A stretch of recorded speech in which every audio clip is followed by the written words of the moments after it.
सुना देते हैं कि सतगुरु रामपाल जी कौन है। सबसे पहले सुनिए एक बहन का इंटरव्यू। वो कह रही है कि मुझे सतगुरु रामपाल जी सतलोक लेकर गए। मैंने सतलोक में जाकर देखा असंख्य ब्रह्मांडों के सिंहासन पर कबीर परमात्मा बैठे थे और वहीं पर संत रामपाल जी भी जाकर खड़े हो गए। मैं कबीर जी के सामने खड़ी थी। फिर मैंने देखा संत रामपाल जी वहां पर सिंहासन पर बैठे हुए दाढ़ी मूंछ वाले कबीर जी के अंदर समा गए। फिर थोड़ी देर बाद मैंने देखा कि दाढ़ी मूंछ वाला जो स्वरूप था, जो सिंहासन पर बैठा था, वो संत रामपाल जी के रूप में चेंज हो गया और अकेले संत रामपाल जी असंख्य ब्रह्मांडों के सिंहासन पर बैठे हैं। और मुझे पक्का यकीन हो गया कि संत रामपाल जी खुद ही कबीर भगवान हैं, जो वर्तमान में धरती पर प्रकट होकर लीला कर रहे हैं। सुनिए। रामपाल जी महाराज जी ने मुझे कबीर साहिब जी के सिंहासन के पास ले गए और वहां पर बंदीछोड़ गुरु रामपाल जी महाराज जी कबीर साहिब के सिंहासन के साइड में खड़े हो गए और मैं उनके सामने कबीर साहिब के सामने खड़ी थी।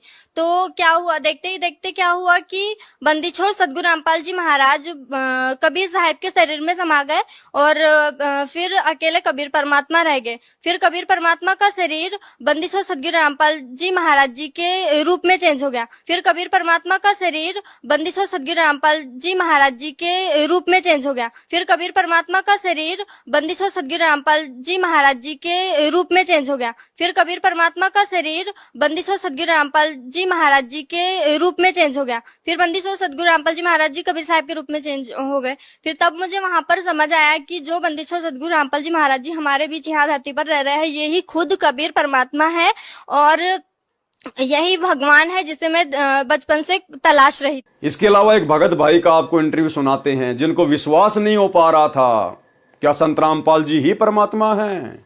एक रात्रि सतगुरु रामपाल जी आए, उनकी आत्मा को सतलोक के दर्शन करवाने के लिए लेके गए और जब वहां उन्होंने देखा, ओहो, संत रामपाल जी तो खुद ही कबीर भगवान है।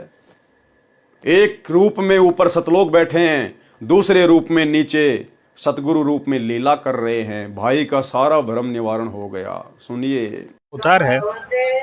एक दिन मैंने खुद को ही प्रश्न पूछा, तो चलो एक बार टेस्ट करके देखते हैं कि सच में संत रामपाल जी कबीर साहब के अवतार है क्या। तो सितंबर 20, 2020 में संत रामपाल जी महाराज मेरे सामने प्रकट हुए रात को 3:30 बजे और मेरा हाथ पकड़ के मुझे बोला, बेटा तू चल मेरे साथ। तो सतलोक लेके गए और सतलोक में उन्होंने दिखाया कि देख ले, मैं सिंहासन पे बैठा हुआ वो मैं ही हूँ और जो मैं धरती पर हूँ वो भी मैं ही हूँ। और सतलोक में उन्होंने दिखाया कि देख ले, मैं सिंहासन पे बैठा हुआ वो मैं ही हूँ और जो मैं धरती पर हूँ वो भी मैं ही हूँ। और सतलोक में उन्होंने दिखाया कि देख ले, मैं सिंहासन पे बैठा हुआ वो मैं ही हूँ और जो मैं धरती पर हूँ वो भी मैं ही हूँ। और सतलोक में उन्होंने दिखाया कि देख ले, मैं सिंहासन पे बैठा हुआ वो मैं ही हूँ और जो मैं धरती पर हूँ वो भी मैं ही हूँ। तो तेरी शंका अब दूर हो गई है, तू मुझे पहचान ले बेटा, ये भक्ति मत छोड़ना। और ये मैं साक्षात परमात्मा ने दर्शन दे के मुझे बताया कि मैं खुद ही कबीर आया हूँ। एक राजस्थान के उदयपुर से भाई है जो पहले माता जी का पुजारी था। उसको कहीं से ज्ञान गंगा पुस्तक मिली, पुस्तक उसने पढ़ी, उसने सारे देवी देवताओं की पूजा करनी छोड़ दी। एक रात्रि सौपन में उसको कबीर जी दिखाई दिए, दाढ़ी मूंछ वाले। उनकी आपस में ध्वनि से बातचीत हुई और कबीर जी ने कहा कि बेटा समय बहुत कम है, तू बरवाला में आके नाम उपदेश ले ले। तो उस भाई ने कहा कि बरवाला में तो रामपाल जी रहते हैं। तो दाढ़ी मूंछ वाले कबीर जी ने कहा कि वो रामपाल मैं ही हूं। सुनिए। सर जी, ऐसा है कि मैं ब्राह्मण कुल से हूँ और बचपन से इससे अनेक देवी देवताओं की पूजा करता आ रहा था और अनेक देवी देवताओं की भक्ति की है मैंने। उससे मैं देवी का भगत था और देवी मेरे को भी दर्शन दिया करती थी साक्षात। तो उसी हिसाब से उसी भक्ति में लीन था। 2012 में मैं जब देवी की साधना कर रहा था तो मुझे अचानक ऐसा लगा कि मेरे को कोई ना कोई भगवान मिलने वाला है जो कोई बहुत ही जबरदस्त है। इस प्रक्रिया के अंदर मेरा मन नहीं लग रहा था उस साधना को करने में। तो 2012 के बाद में दिसंबर के अंदर मेरे को एक मेरा मित्र था, उसने ज्ञान गंगा पुस्तक लाकर मेरे को दी। उस समय वो गुरु जी को, संत रामपाल जी महाराज जी को बहुत गालियां दे रहा था। तो मैंने उससे पूछा, भाई आप गाली क्यों दे रहे हो इन संत जी को? कि देखो ऐसा संत है, हमारे देवी देवताओं के बारे में ऐसा बताता है। तो मैंने कहा इसमें ऐसा क्या बता दिया? कि देखो भगवान को भूत बता रहा है। तो मैंने कहा भगवान तो भागवत गीता में बताया है कि मैं भूत ही हूँ, भूतों में सबसे बड़ा भूत मैं ही हूँ। तो मैंने कहा ऐसा करो, आप ये किताब पुस्तक मेरे को दे दो। तो उन्होंने कहा ठीक है, मेरे किसी काम की नहीं, आप ले लो इसको।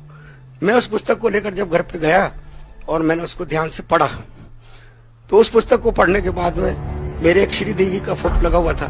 तो उस देवी को मैंने प्रणाम किया।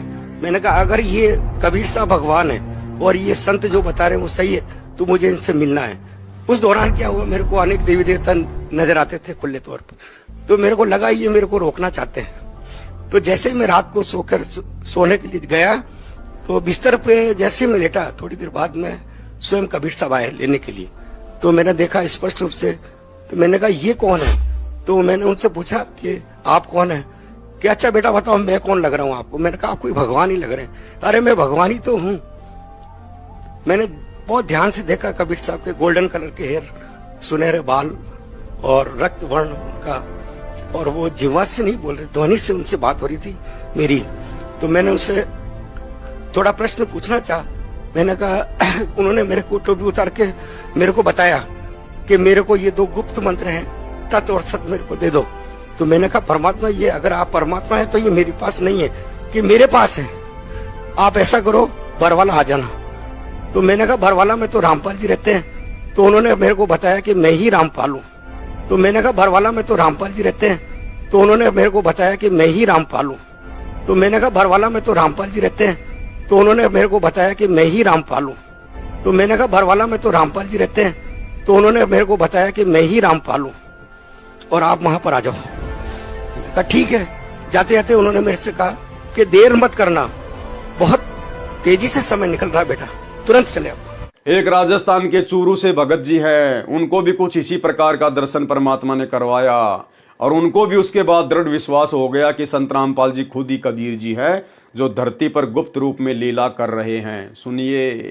तो फिर मैंने कबीर साहब से ये बोला कि रामपाल जी तो जेल में है, तो रामपाल जी से मैं दीक्षा कैसे ले सकता हूँ? तो कबीर साहब जो है मेरे को बिल्कुल एकदम मेरा शंका दूर कर दिया और रामपाल जी की तस्वीर में कबीर साहब आगे और रामपाल जी की तस्वीर में कबीर साहब नजर आने लगे और रामपाल जी की तस्वीर में कबीर साहब आगे और रामपाल जी की तस्वीर में कबीर साहब नजर आने लगे और रामपाल जी की तस्वीर में कबीर साहब आगे और रामपाल जी की तस्वीर में कबीर साहब नजर आने लगे।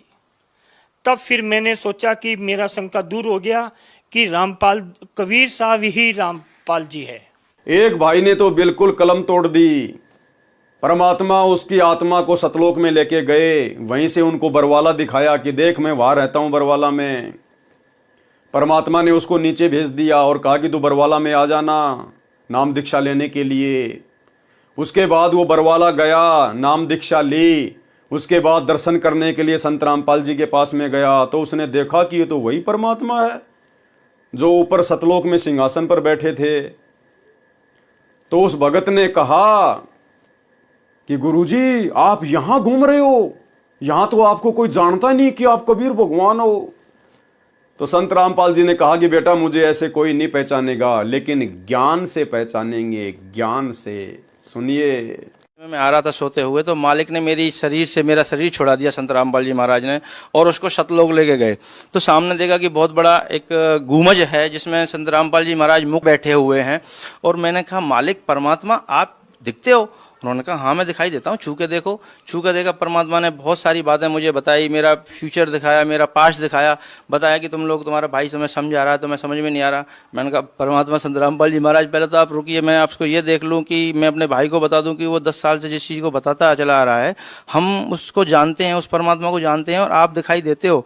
तो उन्होंने कहा ठीक है बता के बेटा तू अब यहाँ से निकल और बरमाला आइयो। मैंने कहा जी बरमाला कहाँ पे? तो परमात्मा ने संत रामपाल जी महाराज ने मुझे सतलोक से ही वरमाला का आश्रम दिखाया, कहाँ पे है, कैसे है। मैं रोने लगा कि मालिक अब तो यहीं रख लो, अब यहाँ से जाने का तो दिल ही नहीं कर रहा है, यहाँ तो बड़ा अच्छा लग रहा है। उन्होंने कहा बेटा जाना तो पड़ेगा, अभी तुम्हारे काम बाकी हैं।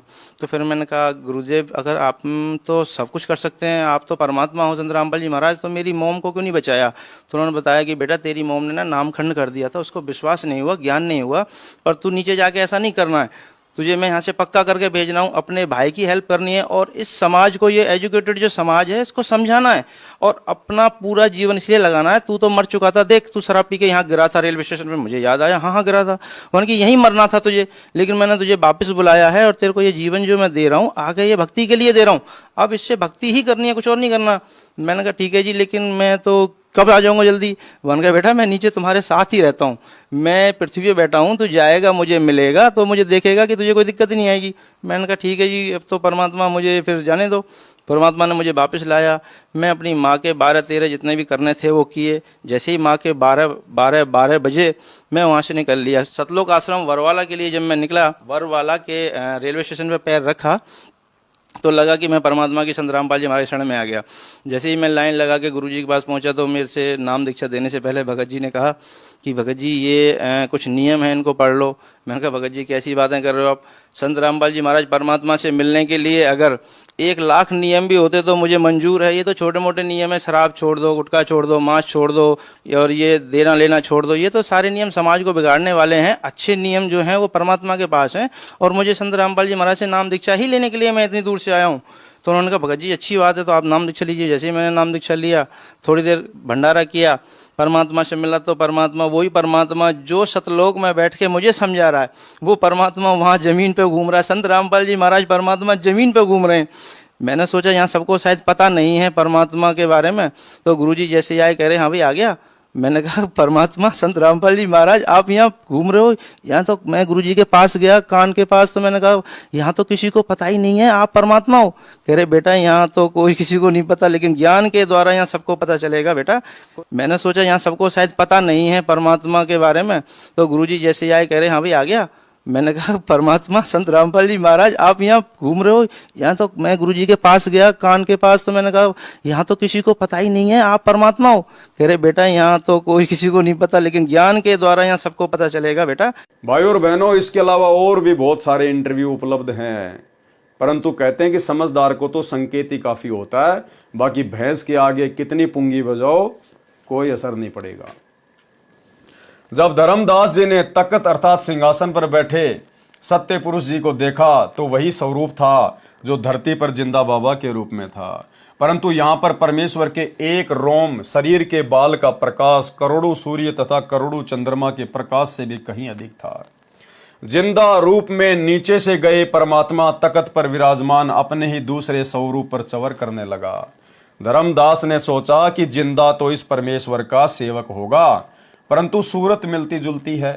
कुछ देर में तख्त पर बैठा परमात्मा खड़ा हुआ, यानी वो दाढ़ी मूंछ वाला परमात्मा खड़ा हुआ तथा जिंदा सिंहासन पर बैठ गया। तेजो में शरीर वाले प्रभु जिंदा के शरीर में समा गया। धर्मदास शर्म के मारे पानी पानी हो गया, अपने आप को कोसने लगा कि मैं कैसा दुष्ट हूं, मैंने परमेश्वर को कितना दुखी किया, कितना अपमानित किया, मुझे वहां विश्वास नहीं हुआ। जिस प्रकार आज सतलोक आश्रमों से जुड़ी हुई 90% संगत को ये विश्वास नहीं हो पा रहा कि संत रामपाल जी खुद ही सतलोक के परमात्मा हैं, ये कबीर देव हैं।